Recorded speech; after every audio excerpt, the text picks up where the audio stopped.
Kita lanjutkan lagi pengajian ilmu tajwid, di mana pengajian ini masih melanjutkan bab sifatul huruf. Kemarin kita telah pelajari 3 sifat-sifat pokok daripada sifat-sifat huruf, yaitu hamas lawan jahar, kemudian syiddah lawan rokhawah, yang di tengah-tengahnya ada tawassut, antara-antara. Yang jahar itu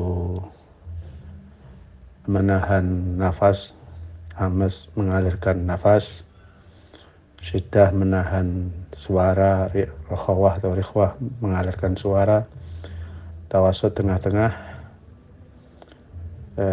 Kemudian sifat yang ketiga yaitu sifat yang berkaitan dengan pangkal lidah naik atau turun, atau gampangnya tebal ataukah tipis, ya, istifal, isti'la lawan istifal.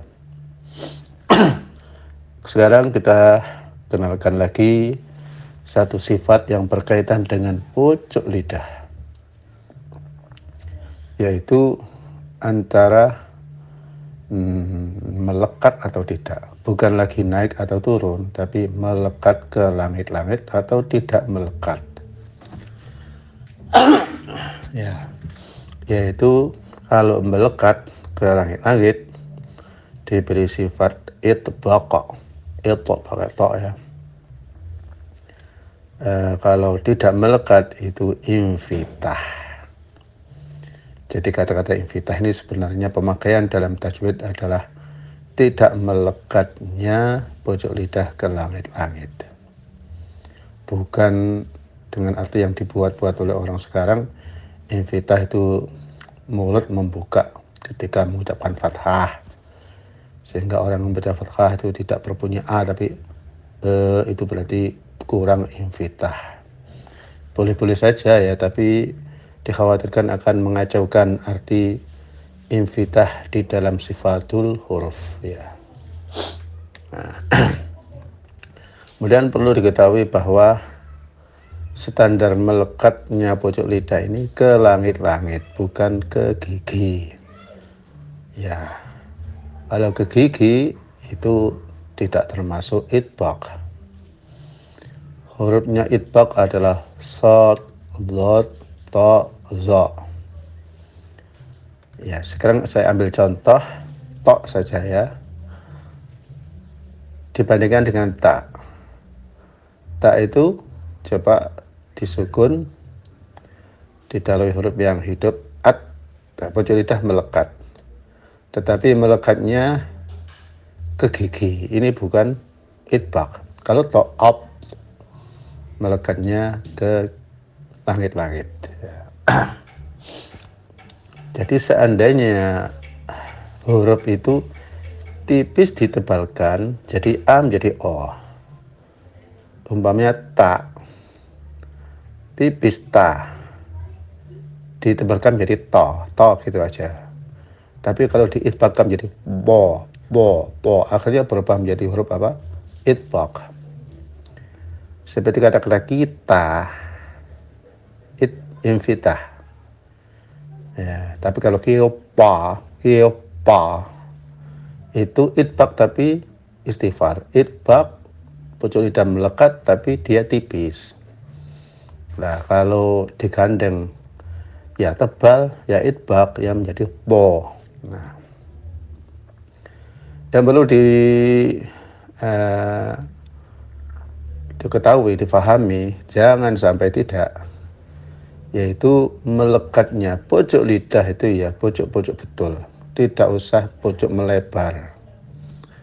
Umpamanya to itu kalau pojoknya melebar menjadi bo, tin menjadi boin, itu tidak betul ya. Melekatnya hanya pojok saja, poin, ya. Ya, jadi begitu. Tapi ini hurufnya sedikit ya, sedikit. Nah, di antara huruf-huruf itbaq yang perlu dijaga jangan sampai hilang itbaqnya, yaitu dha ya. Dha itu kalau menghindari daripada serupa dengan dhad, kan ada orang mengucapkan dha seperti dhad, zalimin menjadi dhalimin ya. Kalau itu sudah kesalahan di dalam makhraj, atau mungkin kesalahan daripada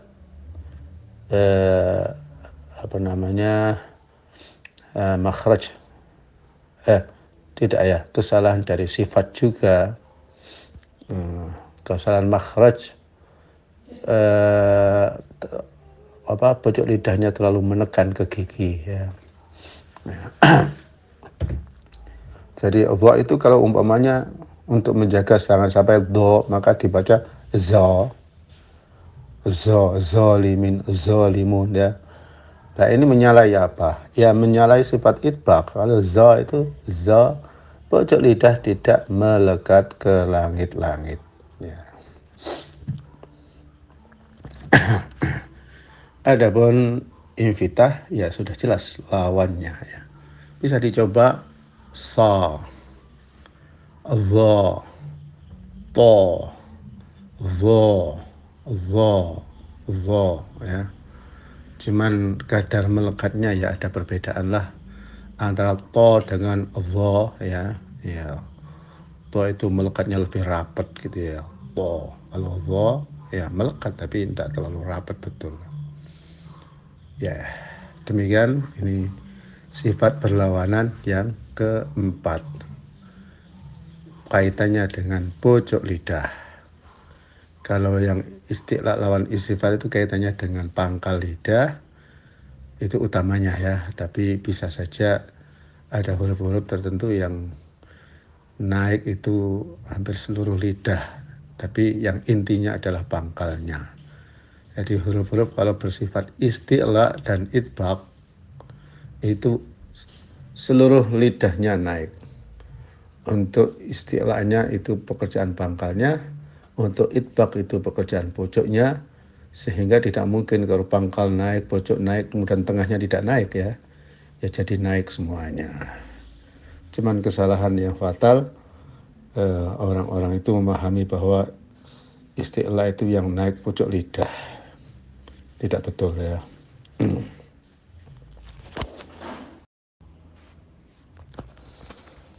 Selanjutnya sifat berlawanan dan sekaligus sifat yang inti. Yang kelima yaitu sifat yang berkaitan dengan lancarnya keluarnya huruf dengan kurang lancarnya. Atau juga boleh kita menggunakan istilah kalau bahasa Jawa ya, jero dan ceteke huruf.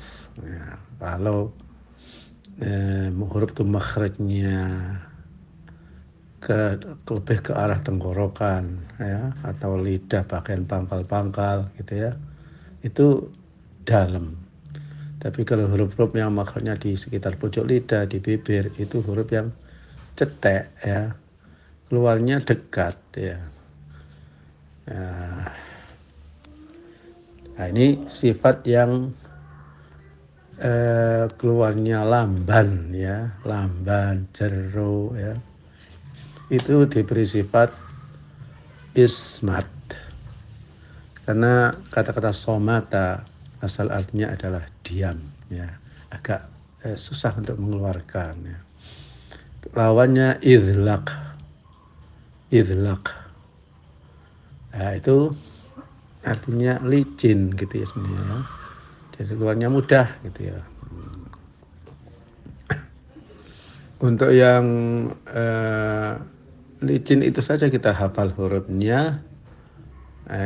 Idlaq yaitu farra min lubbin. Dulu orang mengatakan atau menyebutnya firra min lubbin. Ada masalah, yang penting huruf-hurufnya itu ya.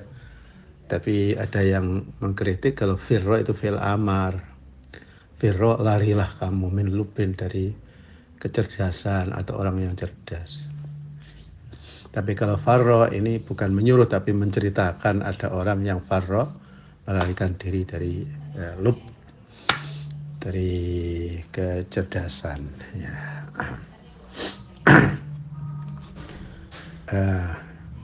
Fa, ra, mim, nun, la, ba. Fa makanya di bibir atas dan bibir atas dengan fa, bibir bawah dengan gigi atas. Ra itu di pojok lidah. Min di pojok lidah. Nun pojok lidah. Lam pojok lidah. Ba di bibir. Ya, tapi kenapa kok ada huruf-huruf yang makhrajnya di pojok lidah seperti to, dal, ta, dho, zal, sa, sod, za, za, itu kan semuanya di pojok lidah. Kok tidak digolongkan huruf-huruf idlaq?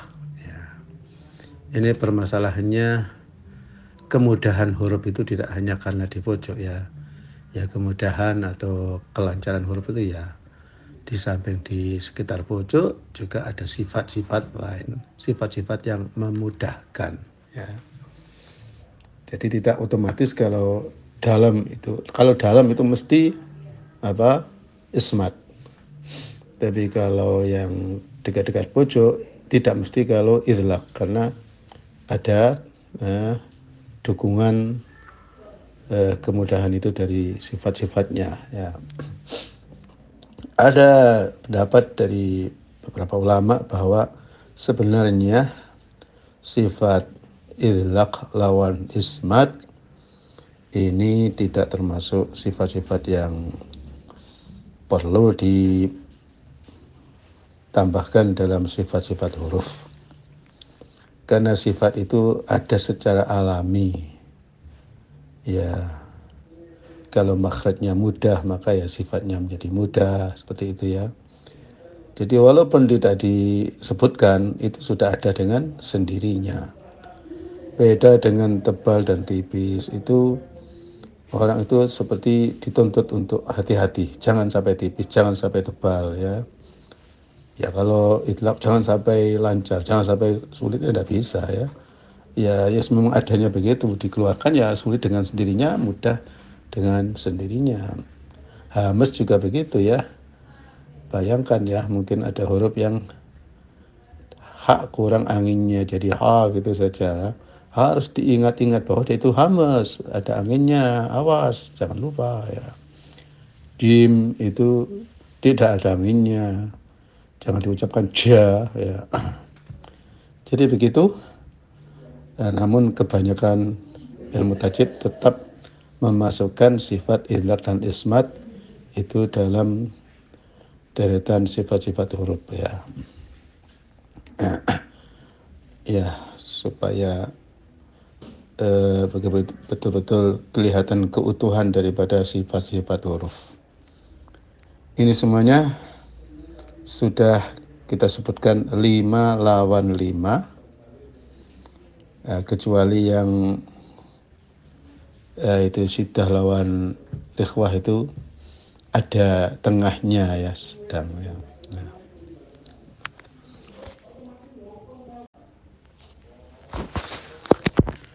Berikut ini adalah sifat-sifat yang tidak berlawanan. Walaupun sebenarnya bisa dianggap berlawanan ya. Seperti maunya sifat dengung, lawannya adalah tidak dengung. Tapi itu istilah tajwid tidak dipakai ya.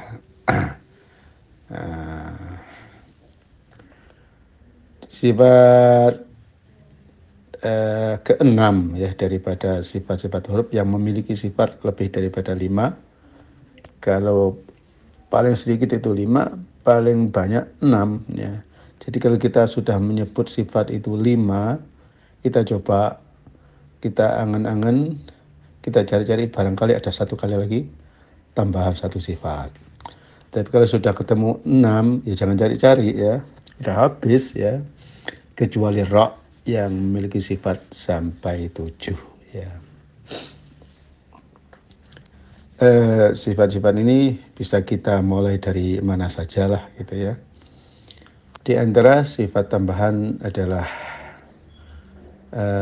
sifat qalqalah ya, yang paling populer ya, paling populer. Hurufnya ada berapa? Qutbu jadin. Ada orang yang mau lucu-lucu itu diganti dengan baju di toko. Qutbu jadin. Semua huruf ini kalau mati harus digoncangkan. Qalqalah ya qalqilu menggoncangkan, berdetak istilah Malaysia. Atau memantul gitu ya. Bila sukun itu ada di akhir kalimat dalam keadaan waqaf, maka goncangannya lebih keras saja, jangan lebih dahsyat. Ya nanti kalau lebih dahsyat itu orang memahami dikira ada gitu ya. Ya pokoknya lebih keras daripada yang tidak di akhir kalimat diwaqafkan ya. Ya. Hal-hal yang terkait dengan qalqalah ini banyak. Pertama, qalqalah itu jangan diucapkan dengan melebih-lebihkan seperti takalluf ya. Ya, umpamanya dal disukun ya, ada, jangan ada ya, ada ya. Kalau qalqalahnya itu kubro, jadi qalqalah terbagi menjadi sughra dan kubro. Kalau di tengah kalimat dalam keadaan wasal itu sughra kecil, yang di akhir kalimat diwaqafkan kubro ya. Jadi sughronya lam yalid, itu aja, lam yalid, jangan lam yalid, lam yalid. Nanti yulad kubro lebih keras sedikit. Dan ya kalau qalqalah dilebih-lebihkan, dikhawatirkan akan menyertainya udara. Ada, jadi ada angin yang keluar bersamanya ya, nanti seperti menambah sifat hamas ya. Ma'ab, jangan ma'ab ya, be itu keluar angin ya. Kemudian ada katanya qalqalah lebih keras lagi, yaitu apabila di samping qalqalah itu ada tasdid ya, seperti ya haqqa ya. Tapi sebenarnya ya tetap qalqalah kubro saja, tidak lebih daripada kubro ya, hanya saja karena sebelum dipantulkan ada tekanan tasdid, maka terkesan ya seakan-akan lebih keras daripada sughra dan kubro. Jadi ya, lebih besar lagi gitu ya. Ya. Itu di dalam ilmu tajwid ya tidak disebutkan seperti itu ya. Tapi ya ada juga ini pendapat-pendapat ya bahwa ranking qalqalah itu sughra, kubro, kemudian lebih kubro lagi apabila jatuh setelah mad seperti mi'ad ya, lebih kubro lagi apabila bertasdid ya. Tapi yang umum di tajwid itu hanya dua saja, kubro, sughra ya. Kemudian qalqalah ini pengucapannya harus spontan. Pokoknya ahad ya, jangan ahad ya, ada tempo, itu nanti seperti ada tasdid ya. Ahad yulad ya. Kemudian itu hanya pantulan saja, jangan seakan-akan ditambahkan. Lam yalid wa lam yulad wa lam yakul lahu kufuwan ahad ya. Ahad ya, kalau ahad itu sukunnya pada dalnya tidak sukun ya. Nah, seperti itu. Lagi qalqalah itu pantulannya yang umum itu ke arah fathah. Tapi fathah itu bukan ba, tapi ya ab itu dianggap fathah ya. Kecuali kalau yang tebal-tebal itu falaqo, ko ya falaqo, to apo ya ya seperti itu. Bukan bukan aku tapi ako ya falaqo, apo ya. Kemudian untuk qalqalah ya saya kira sudah cukup ya keterangannya seperti itu ya.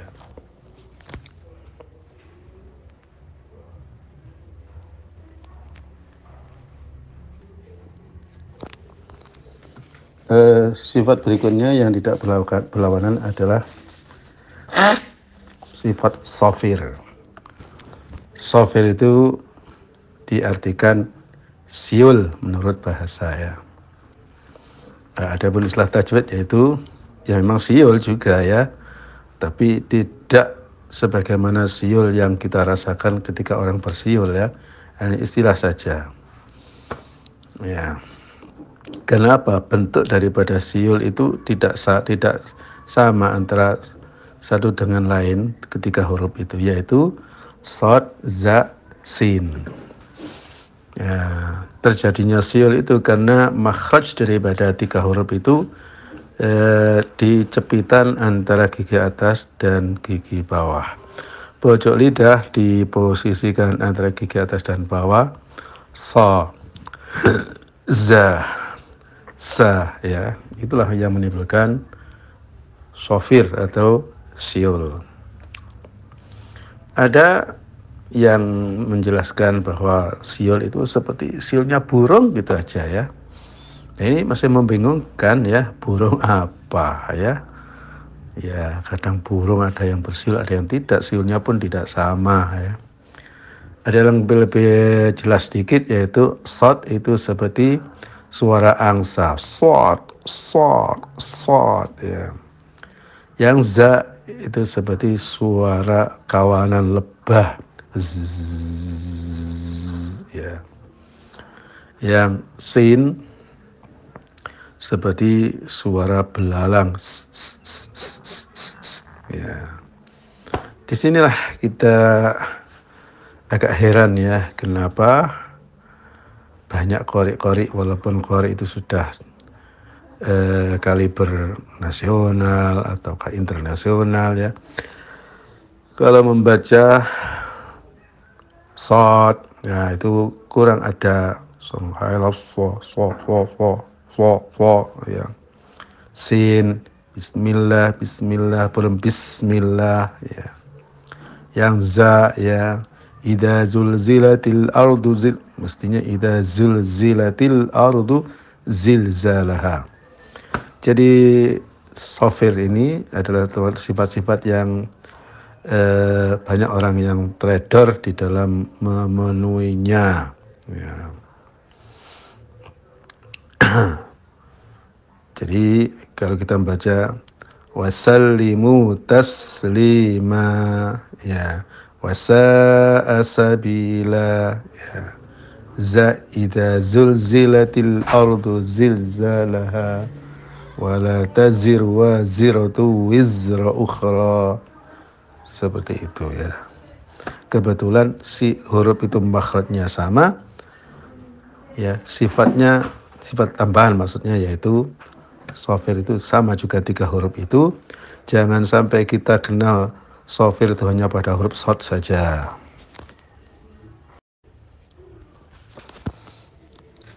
Sifat berikutnya yaitu sifat tafasyi. Tafasyi itu menyebarnya angin dengan kencang di atas lidah. Hurufnya shin. Ini walaupun sifat ke-6 ya, katakanlah sifat itu tambahan daripada sifat pokok, tapi cukup menonjol ya. Shin itu kalau tafasyinya tidak dipenuhi, sepertinya tidak akan keluar shin ya. Ya, tapi perlu sekali diingat bahwa angin itu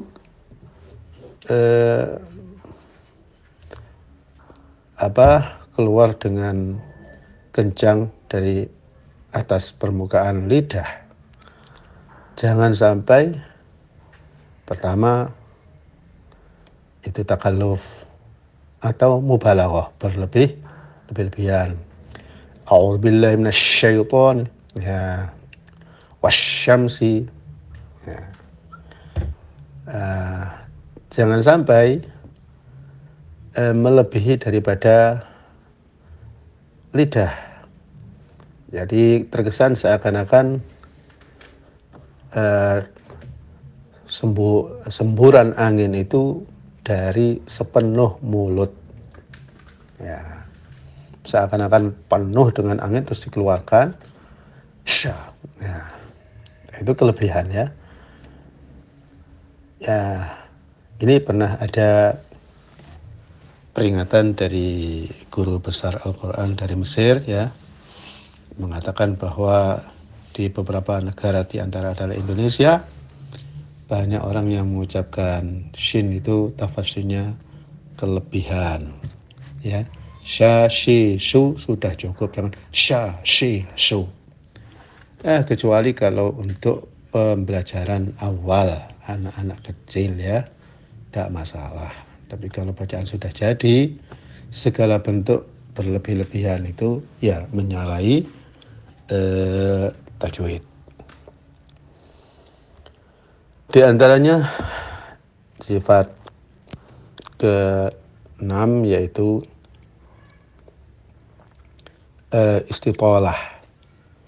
Istitolah itu sebenarnya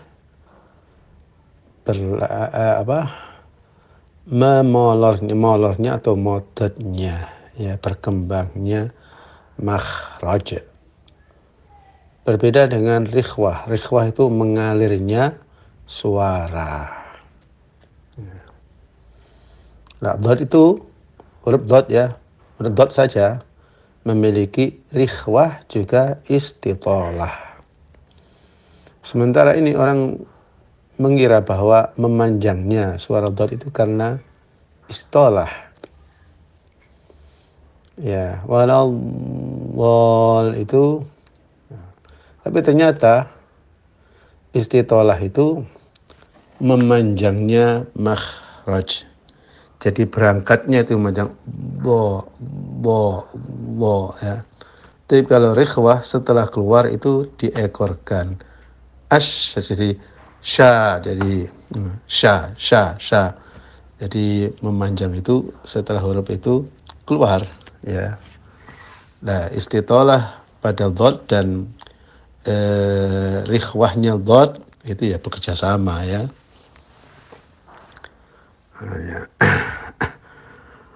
Jangan sampai dhad ini istitolahnya dilebih-lebihkan, karena sesungguhnya istitolah itu hanya karena bertemunya gigi geraham dengan lidah itu tidak spontan satu persatu, seperti menempelnya rantai ke ke gir ya. Walau ya, dan yang gigi yang menempel kan cuma 3 atau berapa itu ya. Jadi ya walau sudah cukup, tidak usah walau. Ada yang memperkirakan panjangnya itu 1,5 harokat saja ya.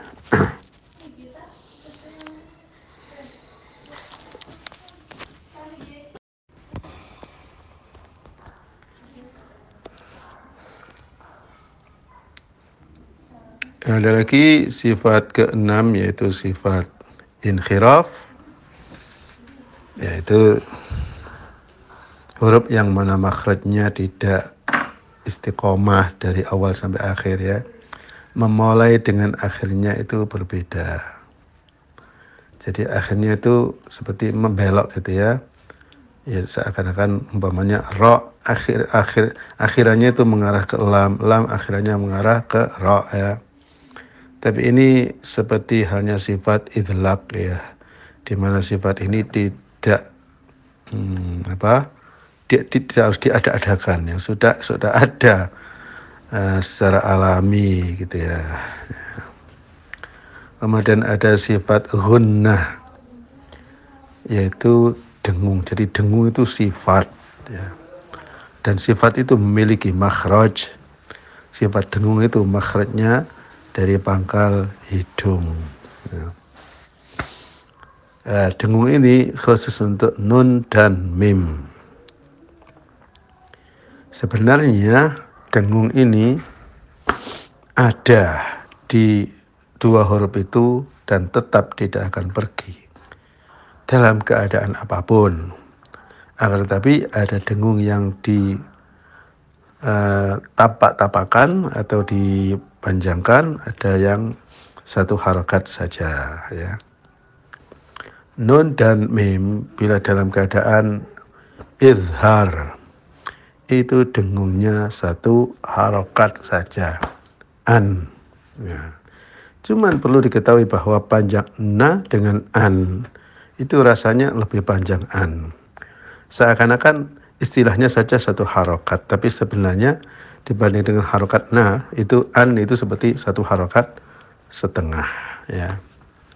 Oleh karena itu maka kalau dengung itu pada idgham bi ghunnah, iqlab ikhfa, idgham al ghunnah, ikhfa syafawi ya, dengung itu menjadi 3 harokat. Walaupun ilmu tajwid menyebut 2 harokat, tapi prakteknya 3.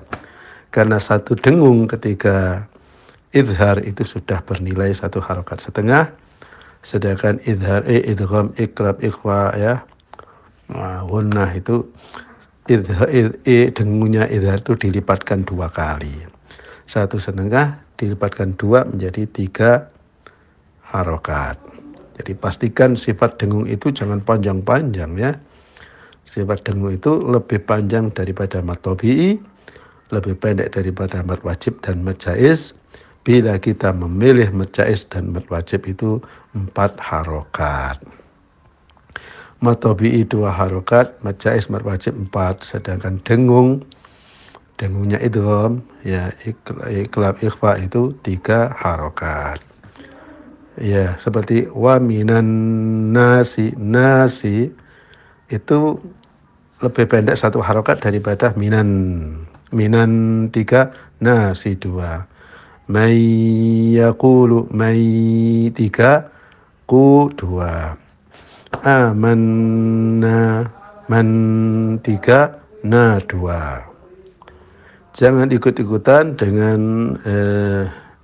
qari-qari yang karena asyik dengan lagu-lagu sehingga dengung itu kadang-kadang melebihi ukuran mad yang panjangnya 6 harokat ya. Ya.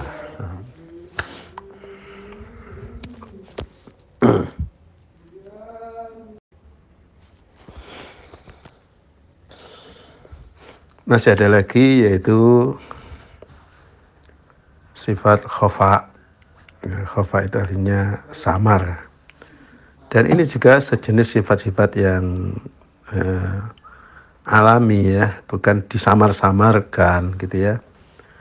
Ya, justru sebalikannya, kesamarannya itu hendaklah diupayakan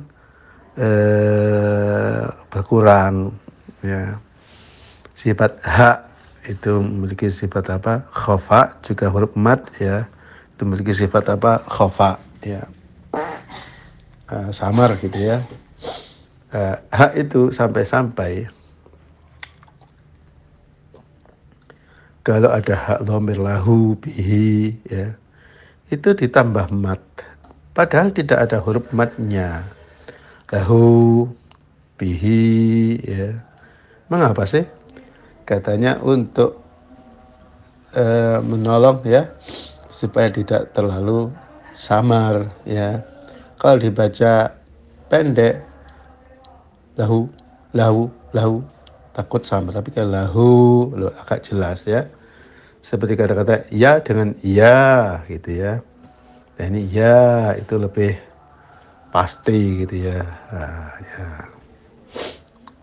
Masih ada lagi mungkin sifat tambahan-tambahan ya. Seperti huruf mat itu diberi sifat hawai ya, suaranya itu mengudara ya. Tapi yang kami sebutkan tadi itu sudah pokok-pokok daripada sifat-sifat huruf ya, sudah lengkap ya. Sekali lagi untuk kefasihan pengucapan huruf-huruf hijaiyah, huruf-huruf Al-Quran itu tidak hanya makhraj, walaupun sekedar istilah kadang-kadang orang mengucapkan belajar makharijul huruf, tapi justru yang harus disempurnakan ya, yang lebih sulit itu sifatul huruf ya. Ya makhraj dan sifat ya. Di sini saya sarankan supaya setiap huruf itu dikenal dengan namanya, makhrajnya apa, dengan apa, cara kerjanya bagaimana, sifatnya itu apa saja, terus mulai dari makhraj sampai seluruh sifatnya itu mana yang menonjol atau mana yang perlu perhatian. Mungkin orang daerah tertentu itu kelemahannya di sifat apa, daerah tertentu kelemahannya di sifat apa ya. Dialek-dialek itu juga membuat perbedaan, kesalahan orang mengucapkan itu tidak sama. Orang sana biasanya kelemahannya di kolkolah umpamanya ya, orang sini kelemahannya di tebal tipis umpamanya gitu ya. Guru harus mengetahui sehingga kalau mengajar bisa langsung, ibarat orang mengobati itu tahu tempat kesalahannya itu di mana ya. Ada huruf-huruf yang langganan kesalahannya itu di makhraj saja. Ada yang langgannya sifatnya itu di sifat-sifat yang sulit seperti sofir ya, sifat tafasyi umpamanya ya, seperti itu ya. Makanya satu huruf diberi makhrajnya dan sifat-sifatnya, nanti setiap murid itu menggarisbawahi kekurangannya di apa ya. Umpamanya kerungannya di makhraj itu dilingkari. Sifat-sifat satu huruf ini kelemahannya di sifat apa, sifat yang lemah baginya itu supaya dilingkari, sehingga mudah sekali dia itu tahu sebenarnya penyakitnya itu di apa saja ya. Dan ini saya sudah membuat atau menyusun buku yang berjudul Pemahaman Universal Makharijul Huruf dan tentang Makharijul Huruf dan Sifatul Huruf. Udah saya buat seperti itu ya, sekalian ada latihannya, cocok untuk guru-guru pengajar Al-Quran. Sampai di sini, dan setelah ini masih saja kita mendalami makhraj dan sifatul huruf dengan cara setiap huruf itu kita kumpulkan seluruh sifatnya bersama makhrajnya ya, kemudian kita ucapkan dengan sedetail mungkin ya. Sekian.